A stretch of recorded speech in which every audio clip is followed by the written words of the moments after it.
Satellite reveals devastation. Ukraine's new ATACMS missile strikes hard. Satellite imagery unveils the fallout of Ukraine's ATACMS missile strikes on Berdyansk airport, currently under Russian control. These are not just any missiles. They're US-supplied Army tactical missile system short-range ballistic missiles, commonly known as ATACMS. Planet Labs' latest images disclose visible scars of destruction consistent with Ukraine's claims. Notably, at least 9 scorch marks appear on the primary runway, and the location matches where Russian helicopters were previously parked. While some helicopters remain, the extent of the damage remains enigmatic. The airport, now a battleground, has been a pivotal Russian airbase for many months.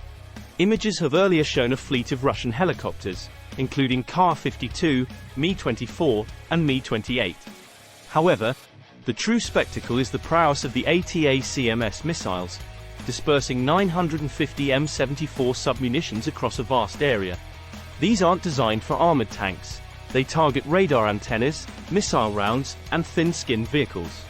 Ideal for air bases with exposed targets, these missiles have dramatically shifted the power dynamics. The MGM-140s, though with shorter ranges, are turning the tables by enabling deeper strikes into Russian-occupied territories. With the ATACMS's addition, Russian bases in Ukraine are now under unprecedented threat.